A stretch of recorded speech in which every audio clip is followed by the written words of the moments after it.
Hello, my friends, and welcome to another episode of Help Me Think. I'm your host, Starla West. Today on the show, our special guest is Tiffany Nguyen, the executive assistant for the CEO of RepeatMD. We're not just admins. We are so much more than that, and we have so much influence, and we control how the executive spends their time and energy. That's a really powerful, influential role that I think every admin should embrace and be confident in. Tiffany is a thought leader and highly sought after speaker in the administrative professionals community. She's known for her analytical approach to optimizing calendars and boosting productivity, and I'm thrilled to have her join us today. Help Me Think is sponsored by Business Furniture, a 100-year-old organization focusing on innovation since 1922. That's right, you heard me correctly. Business Furniture just celebrated its 100th anniversary of creating spaces where people can work better, learn better, and feel better.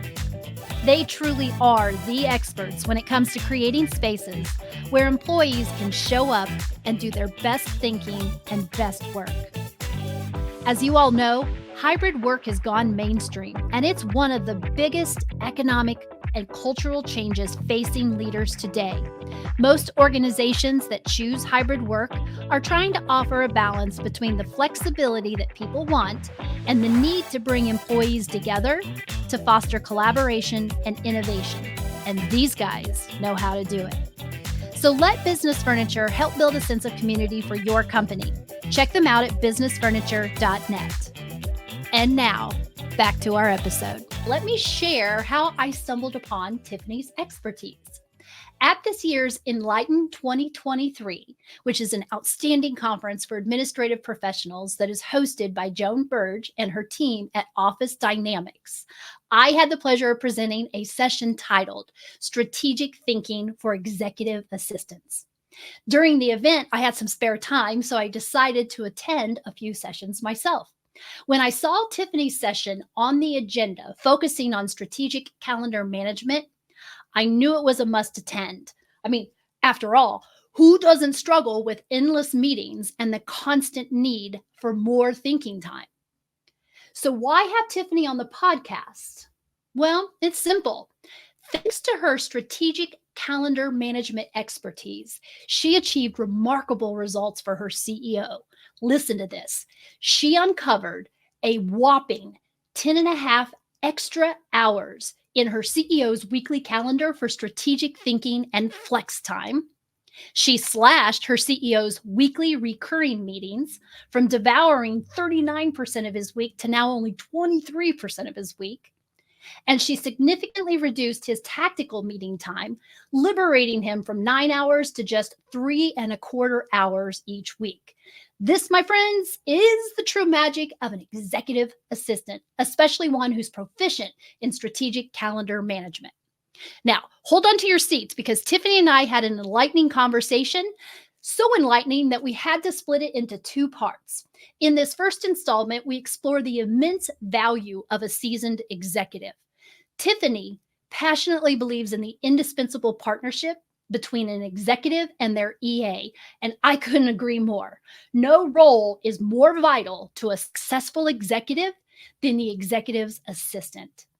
The best of the best are trusted partners and reliable advisors to the executive they support. They make their role a force multiplier by removing roadblocks and filling potholes as their executive delivers on organizational objectives. EAs are not a luxury. They are an absolute necessity. And in part one of this episode, Tiffany explains why. If you're an executive leader and you're aiming to harness your EA's potential to the fullest, this episode is tailor-made for you. You're in for an insightful conversation. And remember, download the free worksheet for this episode because in it, you will find 5 steps that you can follow to unlock the full potential of your executive assistant and reclaim valuable time on your calendar.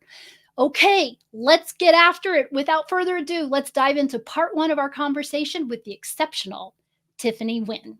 I want to talk about just you and your career path. What was your path into the administrative professionals world? Yeah, it's a great question because I don't think any EAs really intentionally pick this career path. I do have an accounting degree from SMU.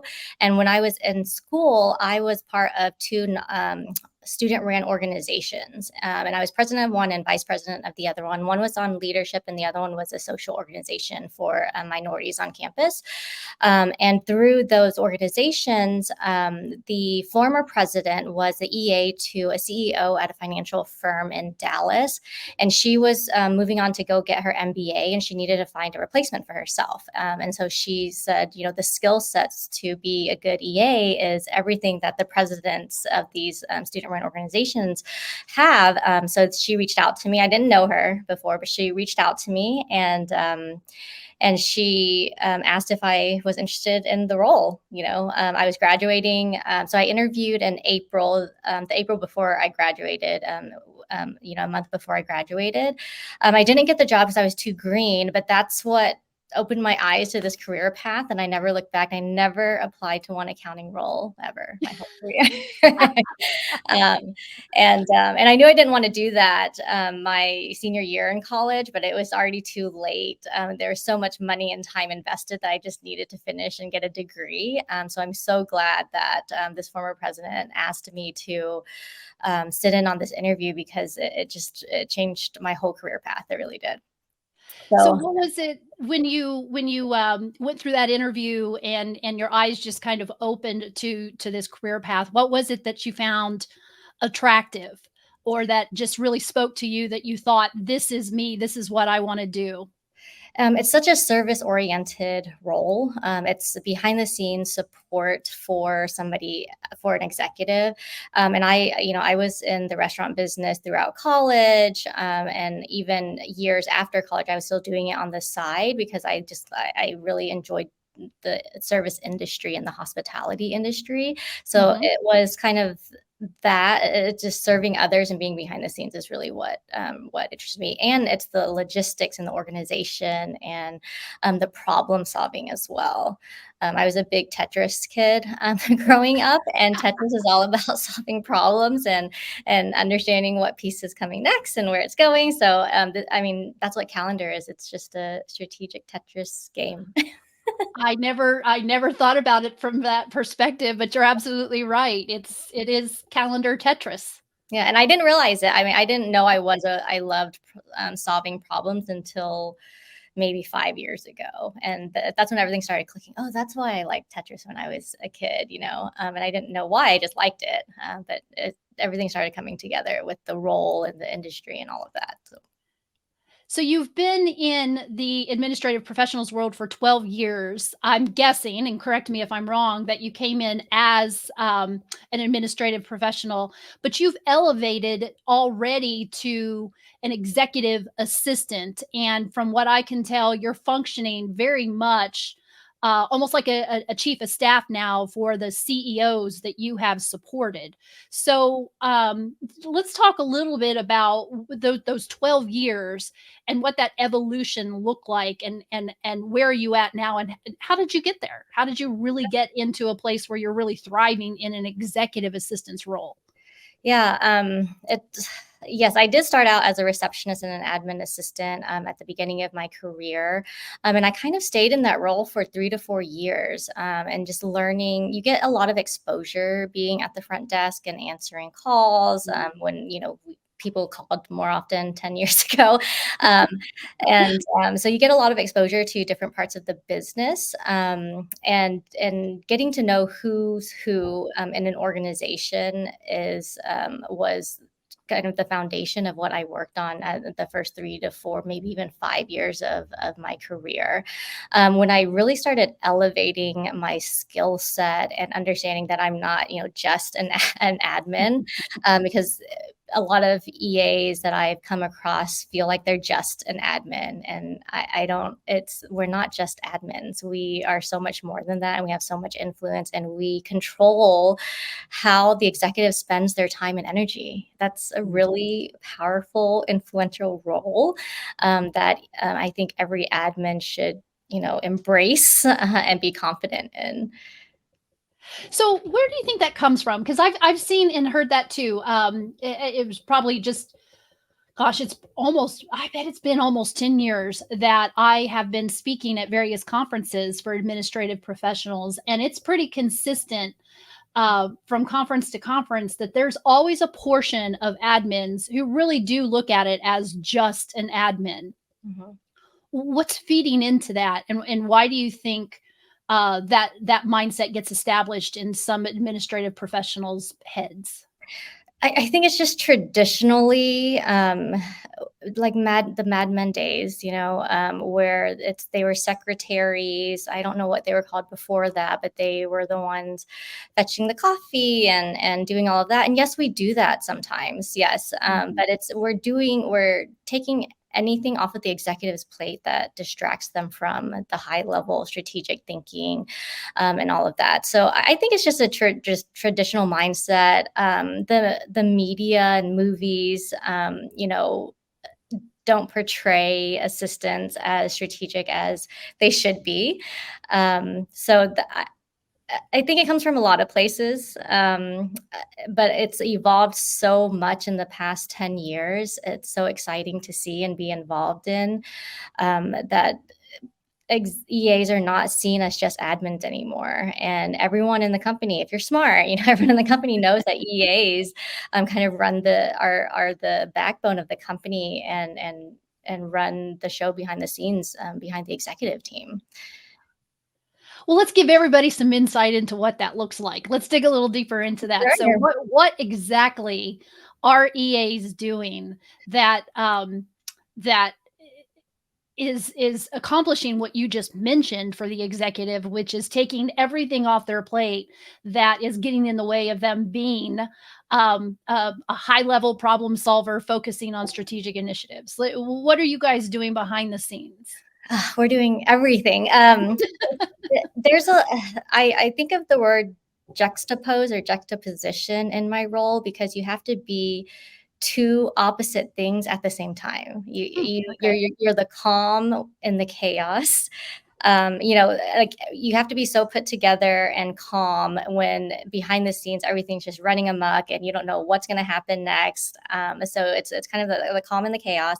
It's the approachability, but also being a highly, confidential person.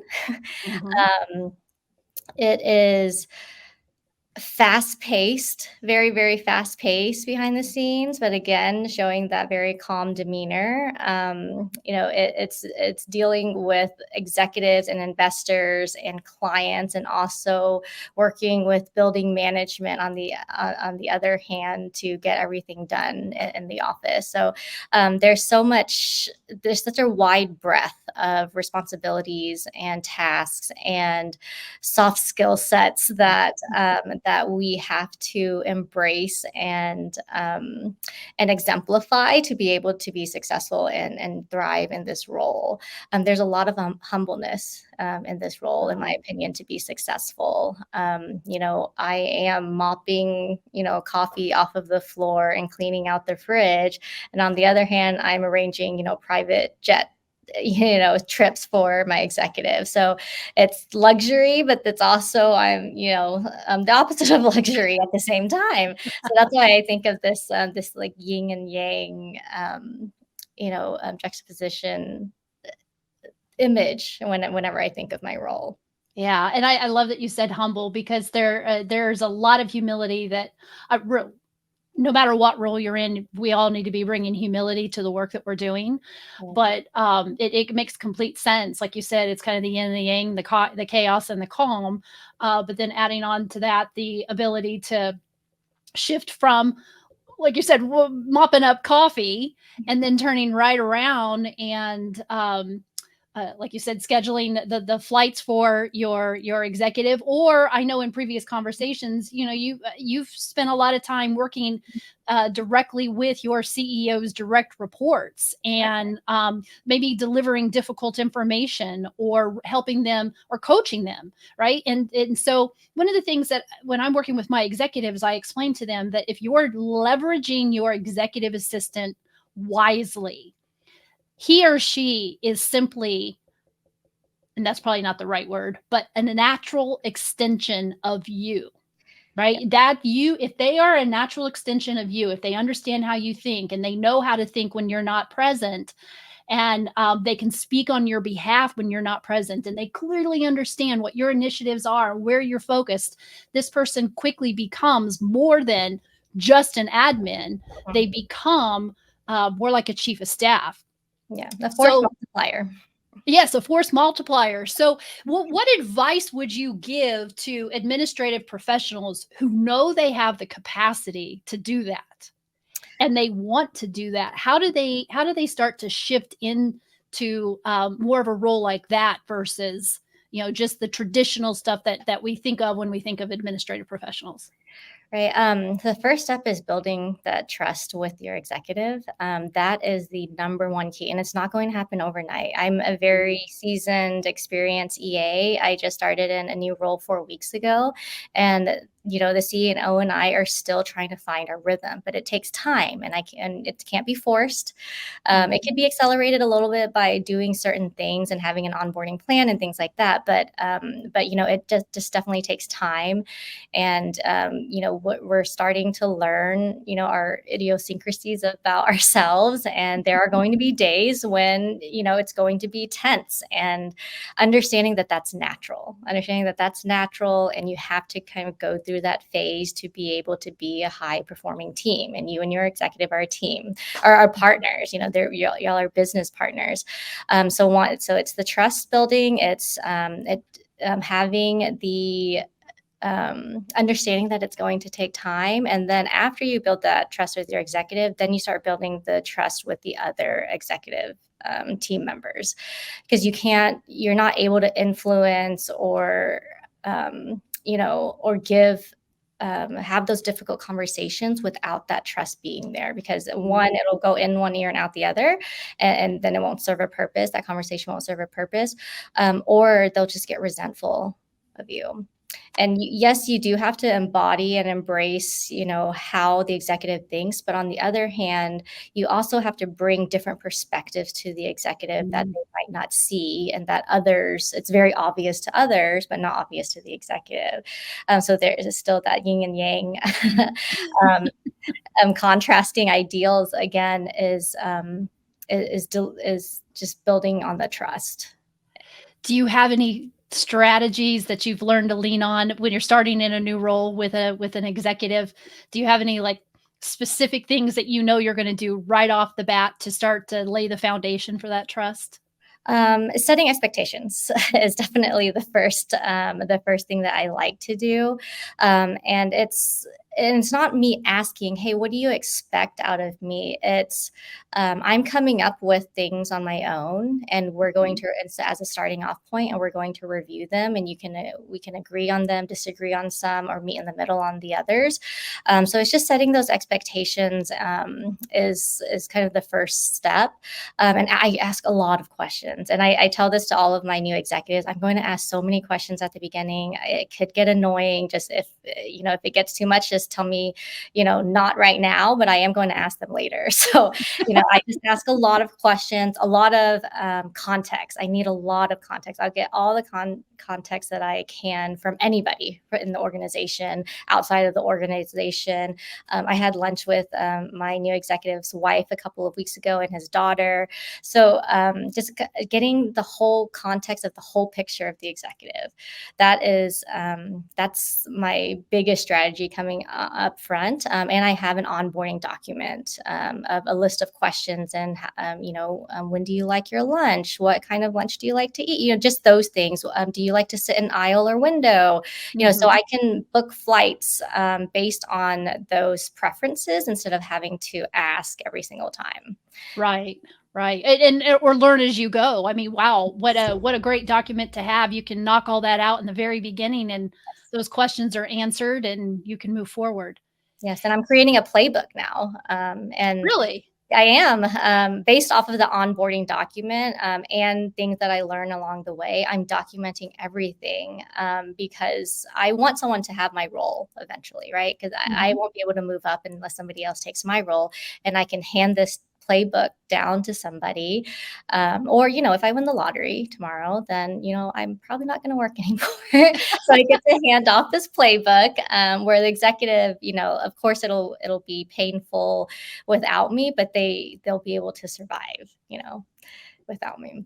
Well, yeah, I've got a feeling you're going to have lots of people all throughout the world interested in that playbook if you get that puppy put together Yeah. and I out there. actually, Dan Martell, he's an executive coach, that my current CEO just picked up as an executive coach. And Uh-huh. I got his EA to send me their executive playbook, their EA playbook. Perfect. Yeah, I'm not reinventing the wheel. Well, of course, that's kind of silly when we do that unnecessarily. Okay, so I want to go back to something here. You mentioned that you had lunch with the executive's wife and his daughter. Is Yes, that normal? Did you initiate that? Did he initiate that? I What's did. that all about? I did. Every executive assistant role has a little or a lot, but at least a little bit of personal assistant stuff, tasks associated to it, because the executive, and especially, and I've supported founder CEOs in my last two roles and in my current one, and their whole life is not a work life balance. There's no split between work and life. It is a whole, I see it as a whole. It's a working life balance. Mhm. And so everything in their personal life affects their work life, and everything in their work life affects their personal life. And so, as long as the executive is comfortable, I am meeting with their family, and I am helping their family, with things as well. I've done things like pack and send off the kids' camp bags to Connecticut, and I'm booking flights. A lot of executives will bring their families with them, towards the end of their business trip, so that they can spend the weekend in LA, after, a week of investor meetings or conferences. And so it's just a lot easier for me as an EA to handle the whole life and the whole schedule, and not just one portion of it, because it makes it harder. I have supported executives where they did not want me involved in their personal, calendar stuff, but Mhm. then they would forget to transfer personal things to their work calendar, and things would get a lot, messier and more reactive. So it's more effective, and efficient if I am at least aware of the personal things that are going on. Yeah, and that goes right back to why trust is so essential, because if they're gonna open up the door and give you that insight into their personal world and even access to their personal world, Right. that there's gotta be a strong trusting relationship in place. Yes, yes, absolutely. And I don't initiate these lunches with the spouses, without them knowing about it, Right. and I'm asking. That's I A lot of times I'm asking for permission. I'm asking for forgiveness and not permission. But in the personal cases, I definitely ask for permission first. So I'm just curious, how did his wife respond to it? Like, so was this, because I'm putting myself in her shoes, and I'm just wondering if she's thinking, "What is going on? I've never had one of his assistants do this with me before." Yeah, no, Um, she was great. She was absolutely great. Her name is Jeanette, and she was very open to it, and I was very, gracious to her for doing that. But she also has, I mean, her and Phil. Phil is my current CEO. They have the same mindset as me in terms of a working life balance, and that it's a whole picture, and there's no fine you know it's very gray area between the working and the life. Yes, the working and the life part of their lives. And so that's, I think, finding an executive with the same mindset as you, and the same values, and similar, you're on the same bus and going in the same direction, is also key. And every executive has different values, and so as an EA, when you're going through these interviews and you're vetting the company and the executive, I think it's very important to align on the values. And Phil, and his wife, we just see things the same way in that aspect. And so supporting them is easy. It doesn't feel like a job, And his wife, said at the lunch that she wants this to be a familiar unit, because it takes mhm. her and me and the daughter and the executive to work together to make all of this work. That is, I just love that idea. I think that's I never would have thought of that idea of myself, but I think that that is a wonderful way to approach coming in at the very beginning and setting a foundation for success for you, for the executive, for his or her family. It sounds brilliant to me.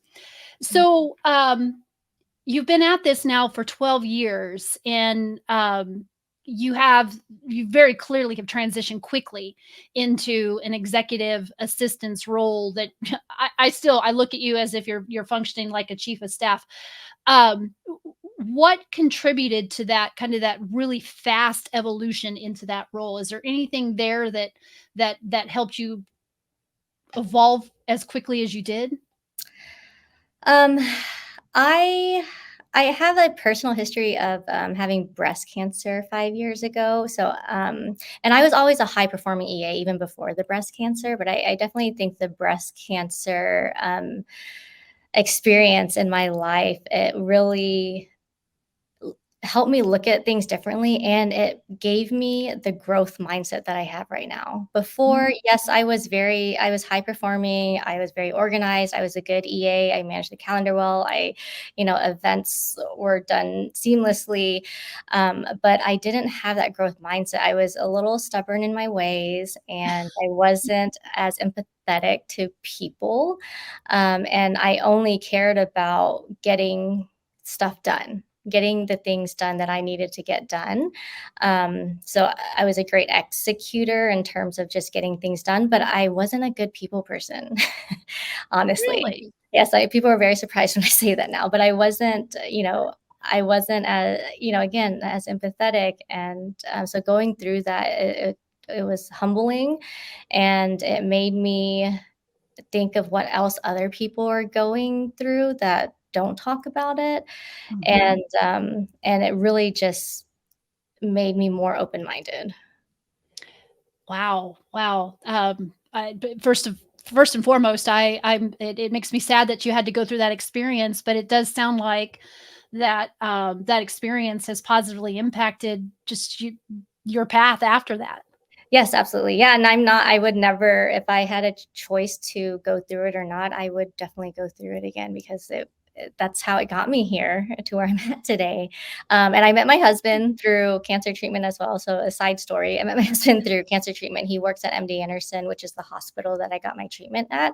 And Mhm. he was my first nurse at my first chemo. And we have a son, and we named him after the hospital, Anderson. Oh, wow. Well, you took what is a terrible situation and turned it into a positive for you. Did, yes, yep. Turn lemons into lemonade, definitely. Well, I love well, first and foremost, thank you very much for sharing that with Of us. course, yeah. No, it's a huge part of my story, and, I don't I don't say, "Hi, my name's Tiffany, I'm a breast cancer survivor," but when we start digging through, how I got here, that's definitely a huge part of the story, a huge chapter of the story. But in terms of the skill set, but the mindset is first. So the growth mentality, Mhm. and the empathy and the humbleness and the open mindset was the first pivotal step in terms of me reaching. Where I'm at today. The other things in terms of skill set would be more strategic mindset, assertiveness and confidence, and not aggressiveness, assertiveness, and there's a big difference. And I definitely think business acumen is a huge skill set to learn as well, especially with CEOs. CEOs are masters, or they're master generalists because they have to have, at the very least, a high level of every function in the organization. Mhm. And as EAs, you have to um, understand at least the terminology and the operations and the processes of your executive's function. So that I think business acumen to support CEOs specifically, but if you're supporting any executive in marketing or finance, you should understand at a high level what a balance sheet is if you're supporting a CFO, or what GTM means if you're supporting somebody in marketing. So those things. You do EAs could be specialized in certain functions. We're not all just generalist. Yeah. So how did you develop your business acumen then? Is that just something that you intentionally developed over time by learning in each of your roles, or did you go out and seek any kind of additional education or certificates or anything like that? I sat in on the meetings. I asked the executives if it was okay for me to just sit in and be a fly on the wall. Literally, just sat in and listened, and that's how I learned so much. And EAs have this advantage that most of the people in the organization don't, is that exposure to the executive level thinking and meetings, approach the conversations. They're learning from the mistakes as well. Not no executive is perfect and will make the best decisions all the time. Mhm. So they're learning through that as well, but they're not being directly impacted by by um, by the mistakes. So it's a great way to learn. I have thought about going back to school to get my MBA, and maybe that's something down the road that I would pursue. But I feel like I'm getting so much more knowledge, gaining more knowledge just by sitting in on these meetings. Yeah. Yeah, that makes complete sense to me. You've seen it in action. I love on the job development because in classes it's all about theory, Yes, knowledge and theory, but it's a different world when you start to put all of that into action and see how it really works. yes, yeah. 70% of development is through experience. So So yeah, so you would recommend EAs asking to sit in on meetings where they know they've got something to learn? yes, absolutely, and at the very minimum, it's also creating efficiencies for you and the executive as well. If you're sitting in on the meetings and you're taking down the action items of your executive, then Mhm. then they don't have to go back to you and say, "Oh, in this meeting we discussed this, and this is what I owe," because you're keeping track of their task list. So if Mhm. you're sitting in on the meetings, you don't have to do that debrief with your executive. Right, right. Mhm. In a previous conversation when we were preparing for this podcast, you had just kind of off the cuff made the comment that you really consider yourself a business partner, Mhm. and you mentioned one job, two people, and that my ears immediately perked up, and I was like, Tell me a little more about what you mean by that. One job, two people." Because, well, you just tell us first, and then I'll follow up with another question. Yeah, I actually borrowed that that term, and I can't even remember who, but I remember I sent you the website. But when I heard it, I was the same way, and I've been an EA for so long, and I never looked at it in that perspective. And it's such a simple phrase, one job, two people, but it says so much. And I think every EA can relate, even executives can relate to that. If nobody was managing the calendar or booking travel or, prepping the materials for the meeting, it still has to get done. These aren't luxury items that executives get because they get an EA. These are things that have to get done. They have to show up to these meetings. The deck has to be there. So that's the one job, two people is just it resonates so deeply with me, and I always send that website out to the executives as well because it gives them a different perspective in terms of what they can hand off or include their EAs in terms of meetings or just information just as an FYI.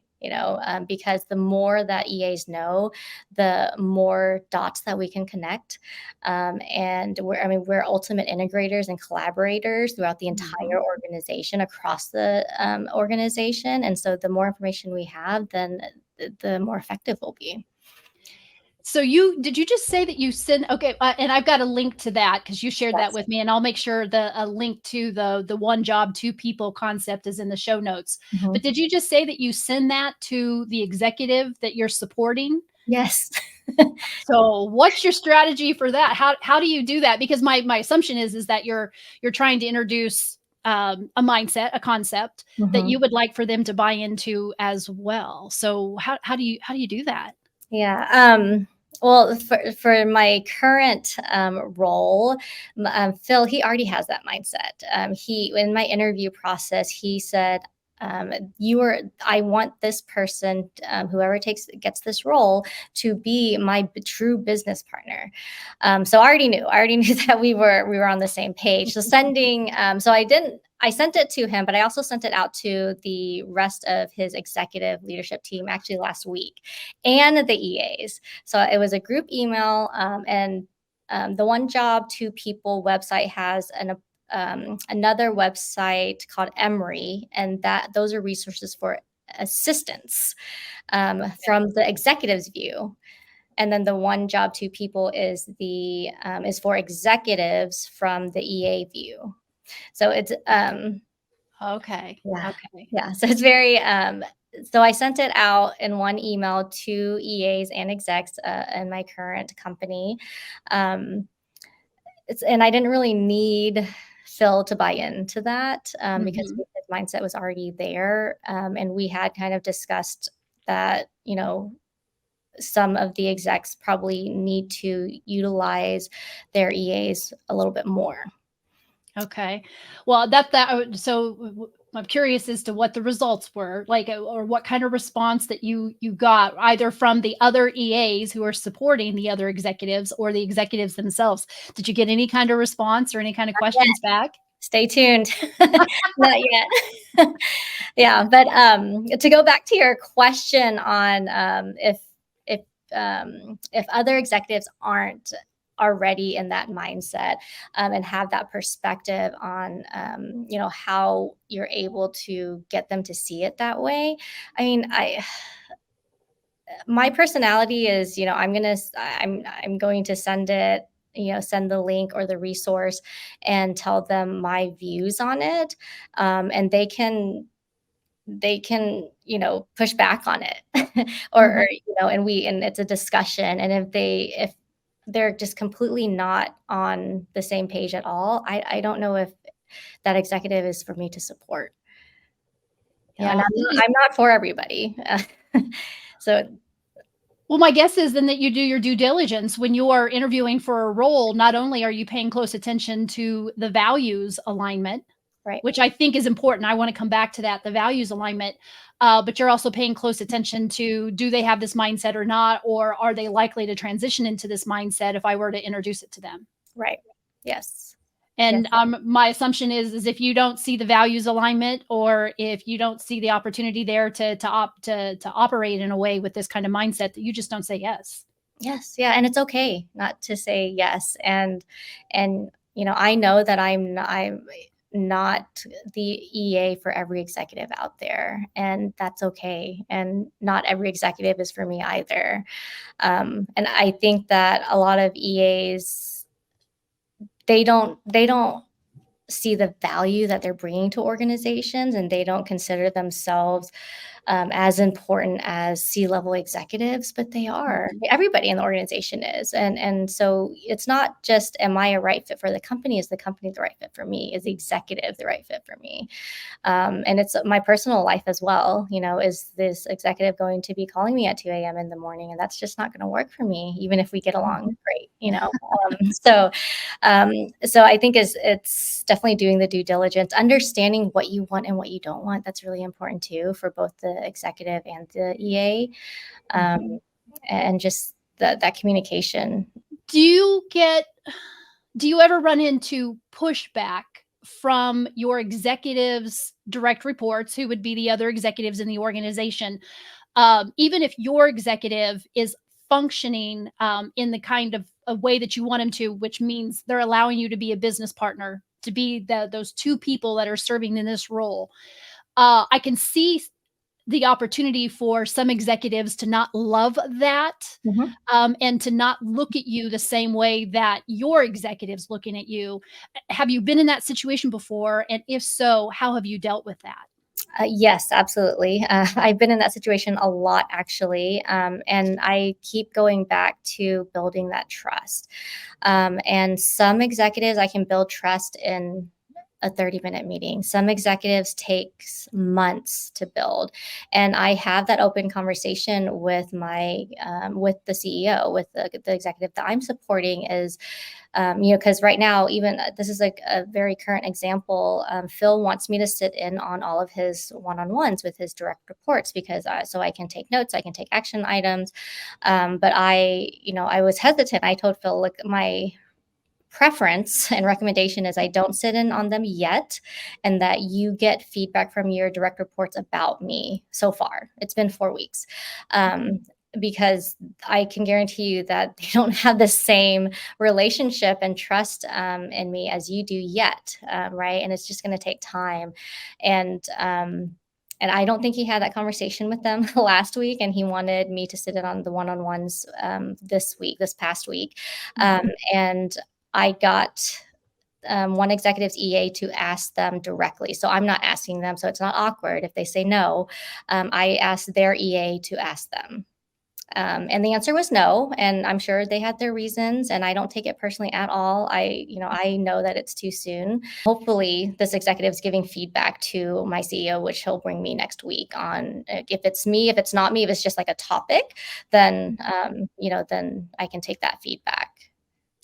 Yeah, that's your empathy kicking in because you're really looking at it from that other executive's perspective, and I applaud you for that because I know there'd be a lot of individuals out there that would take it personal. They would think this is my job. They just have to deal with this. I'm going to be in these meetings. But looking at it from the other executive's perspective, if they're in a one-on-one meeting with their CEO, who knows what those topics are going to be? And Right. they might be hesitant, right, to engage in conversations like they normally would with a CEO if there's a brand new executive assistant in there that they Right. don't know all that well and are wondering, can I trust this person? Right. And there and my guess is that you're over time going to develop fantastic relationships with Yes. their EAs. So they've got to know there's a level of confidentiality there. Right. Yeah. And if it never happens, that's fine. Like we're here to do a job and we have to work together anyway. So, but Mhm. if I'm not involved in those one-on-ones, that's okay. I mean, I work around it. I will schedule a 5-minute debrief with my with Phil after his one-on-one so that I can get, whatever action items that I need to get down. But it definitely changes the dynamic. One-on-ones are supposed to be one-on-one, so it definitely changes the dynamics. In my last role, my CEO wanted me to sit in on the executive leadership team meetings every week, and I was very hesitant on that as well. And I got my former CEO to recognize that it does could change the dynamics if the trust wasn't there. And so he did ask if everyone was comfortable with it before I started Mhm. to attend. So, I'm very aware and I might be hypersensitive about changing dynamics on the executive leadership teams because, I just got here and I would have some reservations as well, and they should have some reservations. They don't know me yet. Yeah, yeah. No, and I love that mindset because that's going to set you up to be successful and to avoid taking anything personally unnecessarily. Yes, yes, Right. yes, yes. Having thick skin is definitely part of how I thrive as an EA. Uh, So I want to go back to also the a comment that you made earlier about when you're supporting an executive assistant, all of the work that you're doing is work that needs to be done. So if you're supporting an executive, or let's go back and say if you have an executive who does not have an EA, all of the administrative stuff, the tactical stuff, or the items where you can be a natural extension and serve in their place so they don't have to be there and do certain things, to lighten up their calendar. Um, you're coming in and doing things for them that are absolutely necessary, and that's where the value of an executive assistant really sits. Right. And I loved how you said that, because I think that a lot of times we can fool ourselves into believing that having an EA is a luxury. Mhm. And I know that it's not a luxury, because I work with some executives who just either they don't have the budget to get an executive assistant, or they don't think they need one. And I'm an outsider looking in, and I'm like, there's so much that could be taken off of your Right. plate. Right. And yet you don't see the value of an executive assistant, and you're struggling. And this is why. Yeah. Yeah, and just because you can doesn't mean you should, right? So, and it's really it's an investment to buy back their own time, right?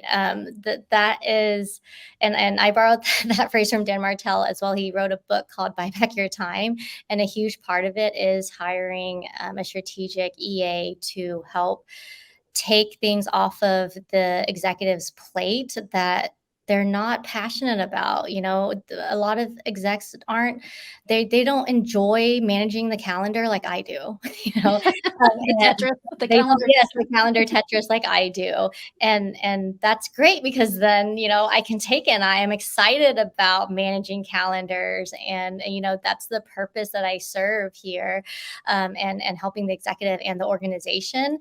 But they're not excited about that. They're excited about, the next version of their product that comes out. And, yes, I have to buy into the product or the services that, of the company that I'm with. But also, I don't, that doesn't excite me, the managing the travel, all of these moving pieces, the collaboration with everybody in across and, depth wise in the organization. That's what excites me. So that's this role, and for the executives that don't think that they need one, um, maybe their passion is in the admin space. If I ever became a CEO, that would be my passion. I'd still have an EA. I um, it just allows them to do the more strategic things and the thinking that they are excited about and that drives them and what's fun for them and what they're good at. They're You'd be hard pressed to find an executive who says, I just love the admin stuff, so I'm going to hold on to it. And that's a really brilliant idea on my I end, right? know. Yes. I would be like, no, no, you're not, because Yeah, that's not what we're employing you to do here. We're right, employing you to be strategic and to be a exactly. problem solver. They probably wouldn't be, executives if admin was their passion, not an enterprise, organizations, maybe consulting and services like that. But if their passion was admin services, I don't think they would be executives at that level. The last question I have is just, it's kind of just swirling around in my mind, because I know that this is a conversation that's come up quite a bit in just in the circles that I'm running in, which is, you're functioning very much like a business partner for your executive, as your executive. But have you ever been in a situation where you're supporting the CEO as a business partner, but at the same time that CEO has a chief of staff? And if so, how do you work hand in hand with a chief of staff, and work collaboratively, but not step on each other's toes? Because I can see where where the line between business partner and chief of staff could easily get blurred. Yes, yeah, absolutely. Actually, my current role, I'm working with the chief of staff, and in my last role, I worked with the chief of staff. And so far, it's working really well here. But in my last role, and I'll talk about that more because I was there longer. It definitely, there are some blurred lines in terms of who is responsible for what. But again, it's that communication, understanding, having that expectation aligned with the chief of staff and the CEO, and the EA business partner. That those three are the office of the CEO, and to have a strong office of the CEO, they have to be working collaboratively together, towards the same vision. Or working towards the same outcome. So, Again, it's the humbleness and the empathy that I bring into developing that relationship with the chief of staff. And chief of staff roles are also ambiguous in terms of their responsibilities as well. And it depends on what the CEO is lacking, then the chief of staff and the EA kind of picks up. Mhm. So it's very different in every role. But in my last role, the chief of staff was a lot more autonomous, not managing the CEO's daily task. He was managing larger company-wide initiatives and making sure that it's getting done and the right people were working on it. So a lot project management in both roles, EA and chief of staff.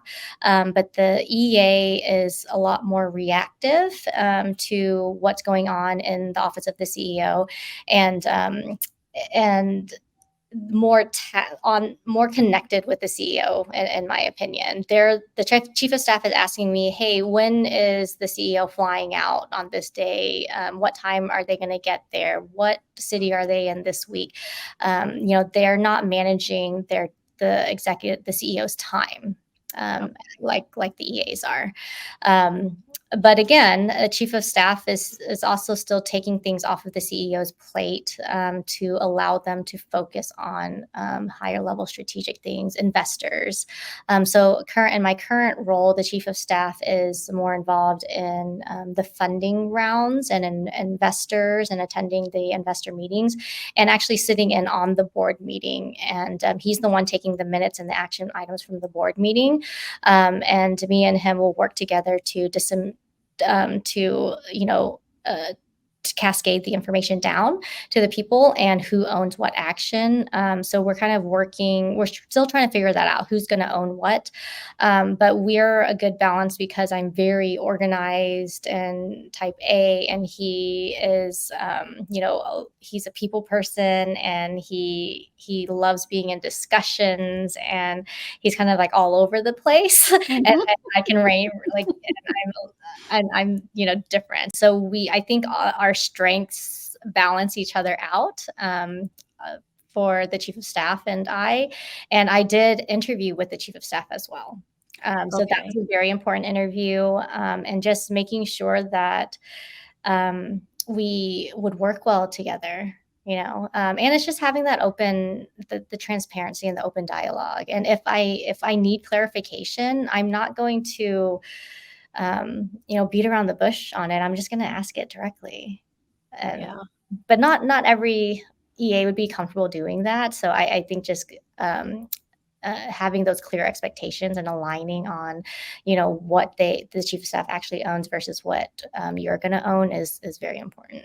Yeah, that circles right back to just what you were saying earlier about just come as soon as you come in, initiating that conversation about expectations and making sure that if there's a chief of staff at play, that they are part of that conversation and things are being discussed with them as well. Yeah, that makes Yes, yeah. sense. And it's the values of the it falls back on the values of the company, because the current chief of staff is and the CEO, they live the values of the company.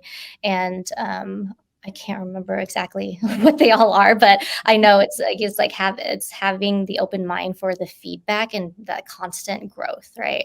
Is seeking that constant growth. So they're going to learn things from me, and I'm going to learn things from them, and Mhm. there are no stepping on each other's toes, because whoever is the best at it should own it. All right, that's it for part 1. Part 2 will come in 2 weeks if it isn't already out by the time you're listening to this. In part 2, we dive into Tiffany's winning method for strategic calendar management and productivity. Now, head on over to startlewest.com/podcast and drop your thoughts in the comment section. I'd love to hear how you felt about today's discussion. And as always, that's where you'll find the free worksheet for this episode and links to any resources I mentioned. While you're hanging out on my website, don't forget to sign up for your no cost online account. By doing that, you'll be the first to know about all the incredible free resources, upcoming events, online courses, and new products I'm cooking up just for you. Now, let's talk about how you can help me keep this show going strong. It is simple. Hit that subscribe button on my YouTube channel. Subscribing there is a super easy way to show your love and support for the podcast. You can also subscribe up to Help Me Think on Spotify, Apple, and Google. We're everywhere, so you're never going to miss an episode. I want to shout out to our fantastic title sponsor, Business Furniture and Company. They make this podcast possible, and I'm super grateful for their support. All right, folks, that's a wrap for today's episode. Thank you so much for tuning in. I'm your host, Starla West, and I can't wait to catch you next time on Help Me Think. See you soon.